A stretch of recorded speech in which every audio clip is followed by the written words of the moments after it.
जैसा कि last episode में हमने देखा कि नियली ने 10,000 एरे फॉर्मेशन एक्टिव कर दी थी और अब वो इस फॉर्मेशन का यूज करके बुरे आदमी को मार देता है। अब वहाँ सिटी लॉर्ड और शहर की एक बड़ी फैमिली का एल्डर आ पहुंचते हैं और वो नियली की इस खतरनाक फॉर्मेशन का जलवा देखकर चौंक जाते हैं, क्योंकि नियली ने अभी इसकी मदद से एक ब्लैक गोल्ड लेवल के आदमी को मारा था। हालांकि ये आदमी अभी मरा नहीं है, बट ये मरने की कगार पर ही है और अब इसलिए इस अधमरे इंसान को जेल में डाल दिया जाता है। अभी सिर्फ एक दुश्मन मरा था और अभी उन्हें इस डेविल से भी लड़ाई करनी थी, जिसे रिचुअल करके यहाँ बुलाया गया था। वो डेविल बहुत ज्यादा तबाही मचा रहा था। अब नियली सिटी लॉर्ड को इस फॉर्मेशन के मार्क्स देता है, क्योंकि सिटी लॉर्ड को इसकी कब क्या जरूरत पड़ जाए किसी को नहीं पता है। वो डेविल एरे के पास तो गया था, लेकिन एरे उसको मार नहीं पा रहा था, क्योंकि ये डेविल बहुत ज्यादा शक्तिशाली था और अभी एरे का सिर्फ छोटा सा पार्ट ही बनकर रेडी था। अब किसी को कुछ समझ नहीं आता कि किस तरह से इस डेविल को हराना चाहिए, लेकिन तभी अब शहर के अंदर सभी लोगों को ये खबर जाने लगती है कि सिटी लॉर्ड के मैंशन पर हमला हुआ है और अब शहर की सभी बड़ी फैमिली सिटी लॉर्ड को बचाने के लिए मैंशन पर आने लगती है। सीक्रेट फैमिली के पास भी एक खबर पहुंचती है, लेकिन सीक्रेट फैमिली का लीडर सिटी लॉर्ड से कुछ भी अफेक्शन नहीं रखता था, लेकिन उसे दिखावा करना था, इसलिए वो अपने 2 आदमियों को वहां लड़ने भेज देता है, लेकिन उन्हें साफ इंस्ट्रक्शन देता है कि उनको डार्क गर्ल पर अटैक नहीं करना है। अब धीरे धीरे शहर की सभी बड़ी फैमिलीज वहां आ जाती है और वो डार्क गर्ल से लड़ने लगती हैं, लेकिन अभी भी उनके सामने डेविल वही दिक्कत थी जो वो सॉल्व नहीं कर पा रहे थे। लेकिन तभी वहां नियली आ जाता है और नियली अपनी तलवार की मदद से डेविल पर हमला करने लगता है। उसकी तलवार में बहुत शक्ति थी और उसकी शक्ति को देखकर प्रेसिडेंट बहुत ज्यादा शॉक होते हैं। नियली फॉर्मेशन का यूज करके उसे फंसाता है और जब फॉर्मेशन की ताकत इनफ नहीं होती तो वो अपनी तलवार से भी बिजली निकालकर उस पर छोड़ता है। अब तलवार बहुत ज्यादा बिजली छोड़ रही थी, लेकिन तभी नियली नोटिस करता है कि उसकी तलवार नियली की बॉसी से सोल पावर यूज कर रही है। अब नियली के पास थोड़ी सी सोल पावर बची थी, लेकिन वो उस थोड़ी सी सोल पावर का यूज करता है और अब डेविल फिर तुरंत मर जाता है। लेकिन एक्सेस सोल पावर यूज करने से नियली की सोल सील ड्राई हो जाता और वो वहीं बेहोश हो जाता है। अब उसके ऊपर से संकट जा चुका है, लेकिन नियली अभी भी बेहोश है और प्रेसिडेंट उससे कमरे में लेकर जाते हैं और उसे जगाने की कोशिश करते हैं, लेकिन वो नहीं जागता।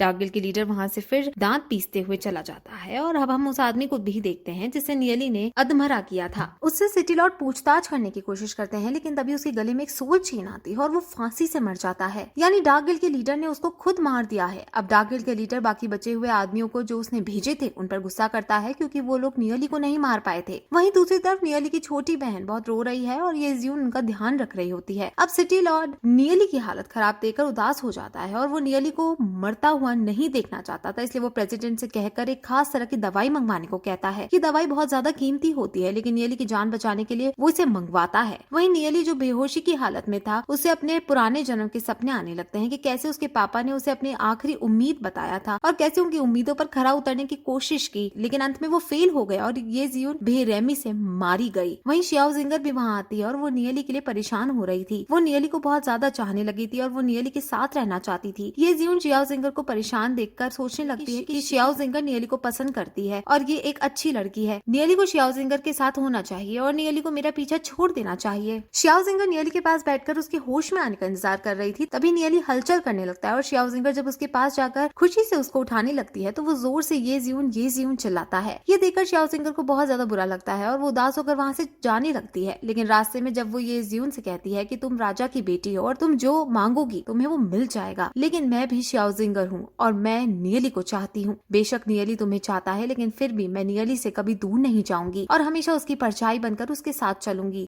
अब फिर नियली को बेहोश हुए 3 दिन हो जाते हैं और 3 दिन बाद उसकी आंखें खुलती है और वो नियली को अपने आगे देखता है। ये ज़्यून उसके पास आती है और उसको होश में आया हुआ देखकर बहुत खुश होती है। अब नियली पूरी तरह से रिकवर हो गया था। सोल पावर के ड्राई हो जाने के बाद या तो इंसान मर जाता है या फिर इंसान को रिकवर होने में 10 दिन लग जाते हैं, लेकिन नियली को सिर्फ 3 दिन लगे थे, जिस वजह से नियली समझ जाता है कि सिटी लॉर्ड ने कुछ खास दवाइयां उसे दी है। अब नियली और ये ज़्यून बातें करने लगते हैं, लेकिन तभी वहाँ शियाओ जिंगर आती है और वो ये ज़्यून को नियली से इतना पास देखकर उदास हो जाती है और फिर वो बस यही कहती है कि मैं नियली की तबीयत देखने आई थी, जिस पर ये ज़्यून अब उसका सामना करते हुए कहती है कि तुम मेरी अच्छी दोस्त हो और जो कुछ भी तुम मांगोगी मैं तुम्हें दे दूंगी, लेकिन सिर्फ नियली मेरा है और हमेशा मेरा ही रहेगा। वहीं दूसरी तरफ हम सिटी लॉर्ड को देखते हैं जो अपने ऑफिस में थे और तभी वहाँ उनका बड़ा बेटा आ जाता है। उनके बड़े बेटे का नाम ये हैन है और ये बहुत स्ट्रॉन्ग है। ये पढ़ने के लिए बाहर गया था और जब ये वहाँ से आया है तो पहले से और ज्यादा स्ट्रॉन्ग होकर आया है। ये हैन ब्लैक गोल्ड की रैंक 3 पर पहुंच गया है और ये देखकर उसके पापा बहुत खुश होते हैं। सिटी लॉर्ड अगला सिटी लॉर्ड ये हैन को ही बनाना चाहते थे। अब वो उसके आने की खुशी में एक दावत ऑर्गेनाइज करते हैं और शहर की सभी बड़ी फैमिलीज को वो इसमें इन्वाइट करते हैं। ये हैन अपने पापा से फिर ये ज़्यून के बारे में पूछता है, जिस पर वो बताते हैं कि वो अपने नियली नाम के दोस्त की देखभाल कर रही है। पहले ये हैन अकेला एक जीनियस बच्चा था, लेकिन अब शहर में और भी कई जीनियस जैसे नियली और डूजे आ गए हैं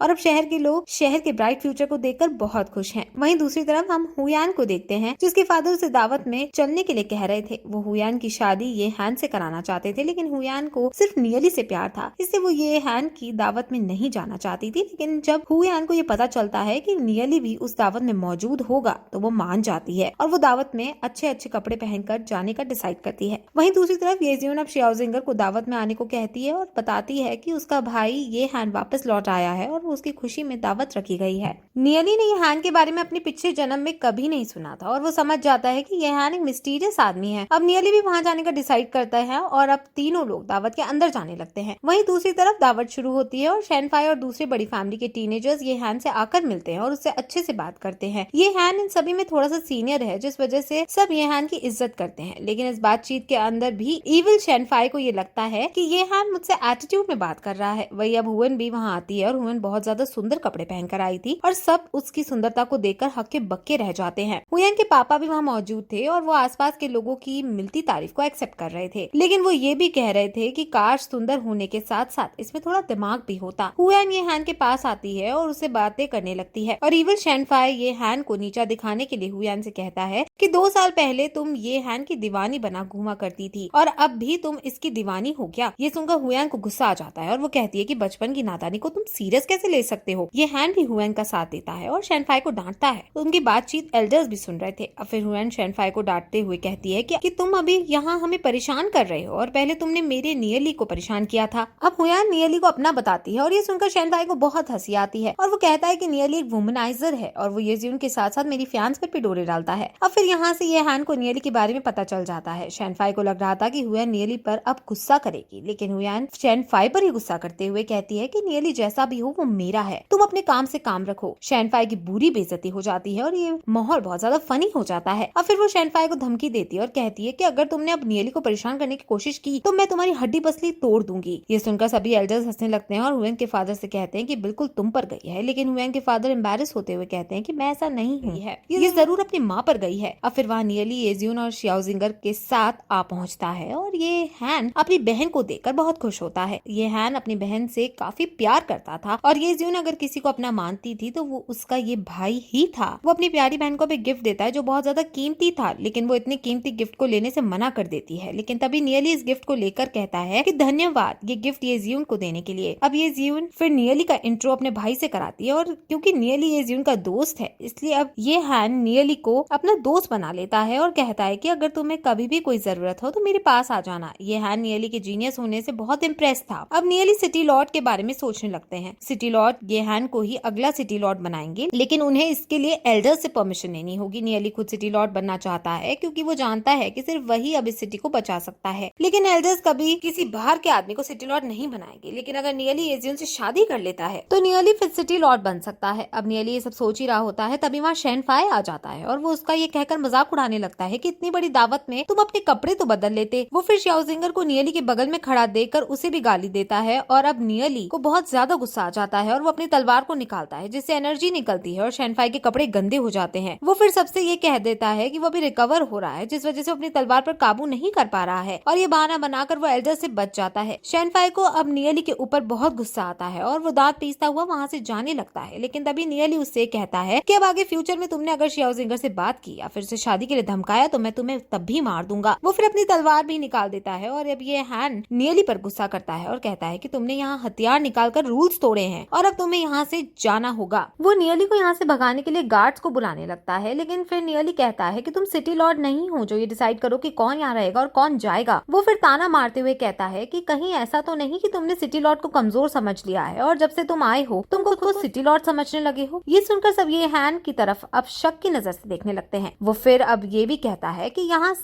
सभी मेरी इज्जत करते हैं और एल्केमिस्ट्री एसोसिएशन के साथ साथ शहर की बड़ी फैमिलीज और खुद सिटी लॉर्ड भी मेरी रिस्पेक्ट करते हैं। ये सुनकर सीक्रेट फैमिली के लीडर को गुस्सा आता है और वो तुरंत खड़ा होकर नियली के ऊपर अपनी एनर्जी छोड़ता है, लेकिन सिटी लॉर्ड उसकी एनर्जी को रोककर उसे शांत करता है और कहता है कि जो कुछ नियली कह रहा है वो सब सच है। अब फिर डायरेक्टर यांग भी खड़े होकर कहती है कि नियली एल्केमिस्ट एसोसिएशन का एक खास एल्केमिस्ट है और ये बहुत ऑनरेबल है। वहीं हुयांग के पिता भी नियली की सब बातें सुनकर इम्प्रेस्ड हो जाते और उन्हें समझ आता है कि हुयान ने अपने लिए एक अच्छा लड़का चुना है। अब फिर नियली के इल्जाम को ही वो सिटी लॉर्ड बनाना चाहता है। ये हैन इन सभी बातों को नकार देता है और कहता है कि मैंने हमेशा से अपने पापा की मदद करनी चाहिए और मैं बाहर पढ़ने सिर्फ इसलिए गया था ताकि मैं एक स्ट्रॉन्ग पर्सन बन पाऊँ और सिटी लॉर्ड का सहारा बन पाऊँ। ये ज्यून ही अगली सिटी लॉर्ड बनेगी और मैंने कभी अपनी प्यारी बहन से कम्पीट करने की नहीं सोची। मैं अपनी बहन को ही सिटी लॉर्ड बनता देखना चाहता हूँ। ये उसने पूरी सभा के सामने कहा था और नियली यही चाहता था और उसका प्लान सक्सेसफुल हो गया है। अब फिर नियली ये ऐलान करता है कि जैसे ये हैन ने कहा मैं उसे अप्रूव करता हूँ और अगर कोई और यहाँ का सिटी लॉर्ड अगर ये ज्यून के अलावा और कोई बना तो मैं इस पूरी सिटी में तबाही मचा दूंगा।